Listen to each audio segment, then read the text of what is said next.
Bonjour les amis, j'espère que vous portez bien. En fait, j'ai compté faire un live cet après-midi justement pour parler de la qualité en industrie et pour tous les gens qui sont intéressés ou bien qui travaillent dans le département qualité, ça c'est un sujet très important. Mais pour des raisons techniques et vu que j'ai pas 50 abonnés, donc je peux pas lancer un live sur YouTube. Le sujet de cet après-midi, c'est la politique qualité.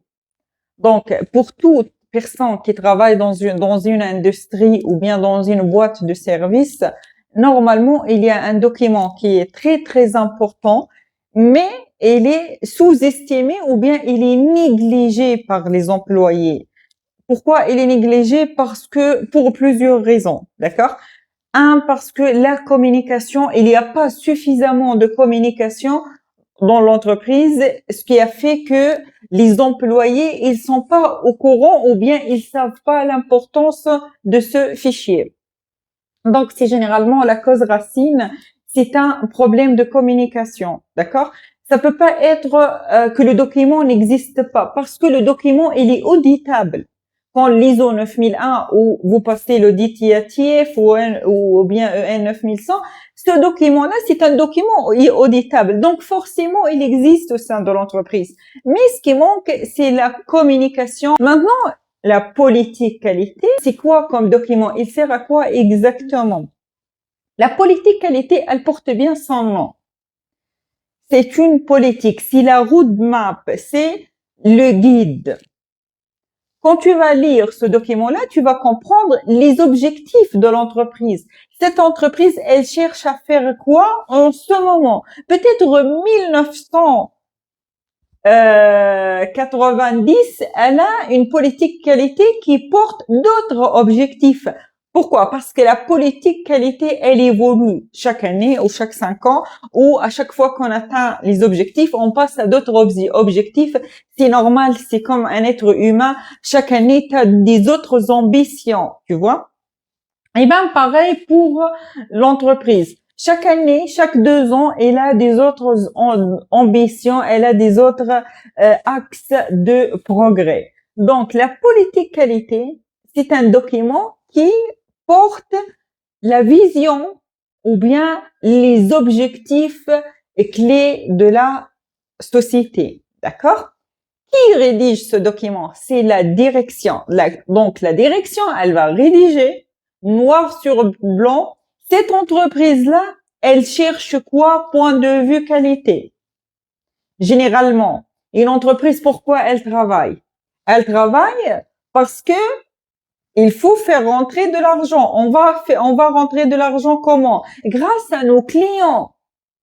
Et comment on peut avoir l'argent grâce à nos clients? Il faut avoir des clients satisfaits. Donc, le premier axe, généralement, on va dire 99% des entreprises, c'est le premier axe, c'est avoir des clients satisfaits. D'accord? Après, par exemple, les objectifs internes, c'est de réduire le nombre de rebuts. C'est, comment dirais-je, c'est de travailler sur l'implication des employés. Comment avoir des employés de plus en plus impliqués dans la démarche qualité. Par exemple, de travailler sur l'innovation. Cette année, on va intégrer l'IA. On va intégrer la digitalisation dans notre société. Donc, c'est des objectifs, c'est la vision de la direction, vision pour l'année, on va dire, 2026. Ce document-là, vous allez le trouver affiché. Il doit être affiché pour les employés. D'accord? Il s'agit de quoi? Donc, j'ai expliqué, il s'agit de la stratégie ou bien la vision ou bien la direction de la direction. Il concerne qui? Il concerne tous les employés. Tous les employés, ils doivent savoir c'est quoi l'objectif de la direction, quel est l'intérêt de la politique qualité. C'est justement pour converger les énergies. C'est-à-dire, au lieu, par exemple, moi, je suis on va dire, je suis un qualiticien, d'accord? Et tout le temps, je suis en train de travailler sur le rebut, d'accord? Comment avoir moins de rebut, le coût de la non-qualité. Je mets toute mon énergie là-bas. Alors que j'ai des clients qui sont pas satisfaits. L'objectif de l'entreprise pour 2026, c'est pas de réduire le rebut, c'est de satisfaire ses clients. Bah, tu vas me dire, oui, si je réduis le rebut, si j'ai moins de rebut, si je détecte au sein de l'entreprise, c'est que les pièces mauvaises, elles vont pas partir chez les clients. Je suis tout à fait d'accord avec toi. Sauf que je peux détecter une grosse quantité des pièces mauvaises au sein de l'entreprise. Comment? Je vais mettre des murs qualité. Je fais de contrôle numéro 1, contrôle 2, contrôle 3, contrôle 5. Je mets toute l'entreprise et tous les employés, ils font que des contrôles. Ça, c'est ma cuisine interne. L'entreprise, ça, c'est l'affaire de l'entreprise. Ça, c'est la cuisine interne de l'entreprise. Elle doit garantir que les pièces, ils partent bonnes chez les clients, que les clients, il est satisfait d'un point de vue qualité des pièces et d'un point de vue livraison à temps et d'un point de vue SAV, service après-vente. Toujours, il faut être réactive, toujours, il faut être à l'écoute du client, d'accord? Donc, c'est à l'entreprise de trouver des solutions pour justement assurer que les pièces ils partent bonnes chez les clients et pour assurer au final que mon client il est satisfait. Quand je dis partent bonnes et ils partent à temps. Parce que si les pièces elles vont partir bonnes mais ils partent après un mois alors que moi j'ai arrêté la ligne de production chez les clients aussi ça c'est pas bénéfique pour l'entreprise. Comment on va déployer la politique qualité? Eh ben, les objectifs ou bien tout ce qu'elle a marqué, la direction dans la politique qualité, il faut pas qu'il reste noir sur blanc. Il faut qu'il passe en action. Comment on va passer en action? On va prendre les actions. Je vous donne un exemple. L'objectif de la direction, c'est d'impliquer de plus en plus les employés. Cette action-là qui existe dans la politique qualité, il faut qu'elle figure dans le plan stratégique de l'entreprise. Il faut quand l'éditeur il vient, il trouve que par le plan d'action stratégique de l'entreprise ou bien le plan d'action stratégique de l'entreprise, on trouve impliquer les collaborateurs. Comment? Par exemple, par la mise en place ou bien la recherche de 300 idées d'amélioration pour l'année 2026. Donc, elle a mis comment? D'accord? On va installer un système d'amélioration continue. On va installer un système de suggestions, des propositions.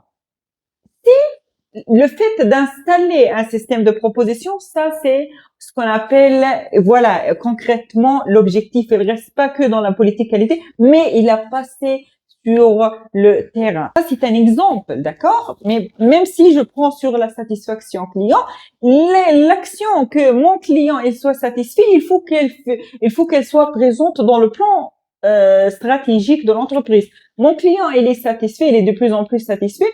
Par exemple, de faire des visites chez les clients. La direction, elle va partir avec le responsable qualité à nos clients pour comprendre quels sont les problèmes rencontrés par nos clients ou bien, par exemple, comment améliorer la réactivité face à tous les problèmes rencontrés par nos clients. Comment travailler pour que nos clients, quand ils réclament sur un problème, la prochaine fois, il n'y aura pas ce problème-là, on va l'éradiquer. Donc, au final, la politique qualité, c'est un guide. Elle va te dire, par exemple, toi, tu viens de rejoindre l'entreprise X et il y a toujours des affiches partout. Eh ben, tu vas tomber sur la politique qualité et tu vas lire. La politique qualité, elle est signée, par exemple, 2024. C'est-à-dire, elle n'est pas à jour. D'accord? Ou bien, c'est une politique qui est valable jusqu'à 2027 ou 2030. Ou tu vas voir, est-ce que le document, il est à jour déjà ou pas. D'accord? Si mon document, il est à jour et tu vas voir quels sont les axes ou bien la direction, elle est en train de travailler sur quoi. Et j'espère demain, quand vous allez à votre travail, vous allez faire attention à ce point-là ou bien même si quand vous passez et vous voyez les documents qui sont affichés vous essayez voilà, de regarder la politique qualité de votre entreprise. Si le contenu de ma chaîne YouTube, il t'intéresse et que tu trouves qu'il y a de la valeur ajoutée, puis je suis en train de te donner une valeur ajoutée, n'hésite pas à t'abonner. Donc, pour toi, c'est gratuit, mais pour moi, ça me permet d'élargir mon public et comme ça, je peux même passer en live.